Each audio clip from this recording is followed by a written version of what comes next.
주 여호와께서 이같이 말씀하셨느니라. 40년 끝에 내가 만민 중에 흩은 애국 사람을 다시 모아내게 애굽에 사로잡힌 자들을 돌이켜 바드로스 땅, 곧 그 고국 땅으로 돌아가게 할 것이라. 그들이 거기에서 미약한 나라가 되되 나라 가운데에 지극히 미약한 나라가 되어 다시는 나라들 위에 스스로 높이지 못하리니 내가 그들을 감하여 다시는 나라들을 다스리지 못하게 할 것임이라.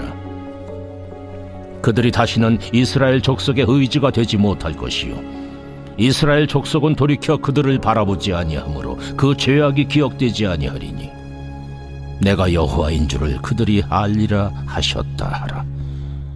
27째 해 첫째 달 초하루에 여호와의 말씀이 내게 임하여 이르시되, 인자야, 바벨론의 느부갓네살 왕이 그의 군대로 두루를 치게 할 때에 크게 수고하여 모든 머리털이 무지러졌고 모든 어깨가 벗어졌으나 그와 군대가 그 수고한 대가를 두로에서 얻지 못하였느니라.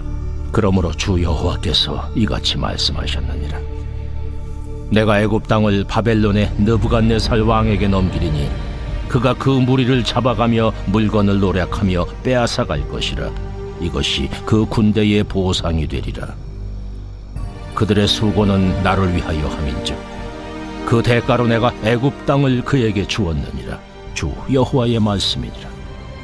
그날에 나는 이스라엘 족속에게 한 뿔이 돋아나게 하고 나는 또 내가 그들 가운데서 입을 열게 하리니 내가 여호와인 줄을 그들이 알리라.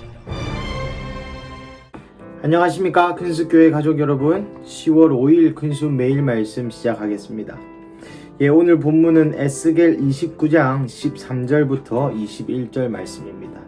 어제 본문에 이어서 계속해서 애굽에 대한 경고를 하고 있는 말씀입니다. 오늘은 말씀 가운데 지명이랑 약간 해석해야 되는 부분이 있어서 약간 성경을 살펴보는 방식으로 함께 하겠습니다. 먼저 14절에 애굽에 사로잡힌 자들을 돌이켜 바드로스 땅, 곧 그 고국 땅으로 돌아가게 할 것이다 라고 하고 있죠. 하나님께서 40년 끝에 애굽 사람들이 멸망한 후에 40년 동안 멸망한 후에 다시 바드로스 땅으로 부른다고 합니다. 이 바드로스 땅은 해석하자면 남쪽 땅이라는 뜻으로 애굽의 초대 왕이 여기서 태어났다고 알려져 있으며 애굽 문명의 처음 발상지 나일강 상류 쪽입니다. 그래서 남쪽 땅, 나일강은 이제 강이 위에서 밑으로 흐릅니다. 지도상으로. 그래서 남쪽이 상류인 것이죠. 그래서 나일강이 상류 쪽에 다시 너네가 돌아왔던 곳으로 다시 돌아갈 것이다 라고 이야기하고 있는 것입니다. 이 바도로스 땅은 예레미야 시대 때는 유대인들이 멸망할 때에 도피했던 곳이기도 하고 우상 숭배를 여전히 많이 했던 곳이기도 하며 이사야 시대 때는 그들이 회개하여 다시 예루살렘으로 돌아올 것에 대해 말하고 있는 땅입니다. 애굽이 시작되었던 곳, 초대 애굽 왕이 태어났던 곳, 바로 그 신생국가로서의 애굽을 상징하는 말인 것이죠. 그러니 13절부터 16절까지를 요약해 본다면 애굽이 지금은 거대하나 다시 원래 작았던 그 부족, 그 왕조로 다시 돌아갈 것이다. 작은 나라가 될 것이다 라는 표현을 다르게 표현하고 있는 것입니다. 16절에 그들이 다시는 이스라엘 족속의 의지가 되지 못할 것이요. 왜 이스라엘 족속이 그들의 의지가 되었겠습니까? 왜 이스라엘 족속이 애굽을 의지했을까요? 그렇습니다. 애굽은 이때 당시에 강대국이었습니다. 하나님이 이스라엘 왕에게 말과 병거를 의지하지 말라라고 얘기하죠. 그런 말씀을 하시면서 신명기 말씀에 애굽으로 말을 사러 가지 마라 이렇게 말씀하십니다. 그만큼 애굽에는 말이 많았고 즉 군사력이 막강했다는 것입니다.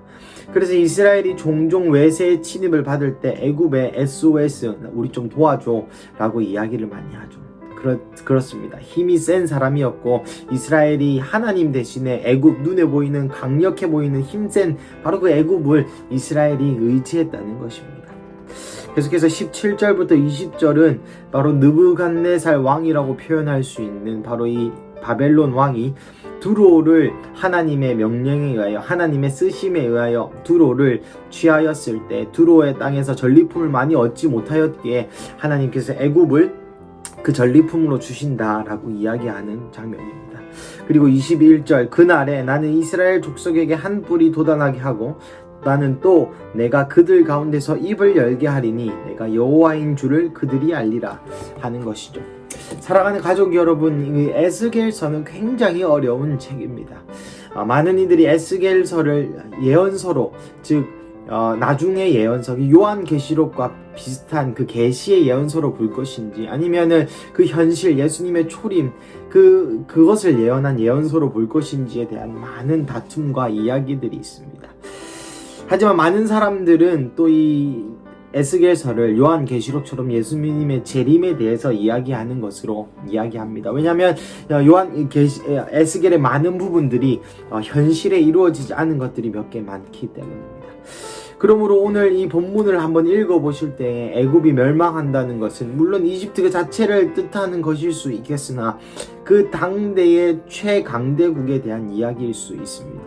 그리고 또한 바벨론도 하나님에 의해 사용되어진 이 바벨론이라는 땅도 영적인 의미가 있을 수 있다는 것이죠.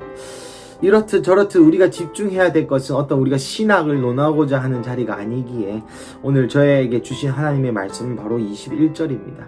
그날에 나는 이스라엘 족속에게 한 뿔이 돋아나게 하고, 여기서 나오는 뿔이란 권세, 상징, 권위를 이야기합니다. 계시록에 나오는 열뿔이라는 것은 열왕, 그리고 열 가지 권세, 많은 권세를 가졌다, 힘을 가졌다, 권위를 가졌다라는 것이죠. 뿔은 그것을 의미합니다.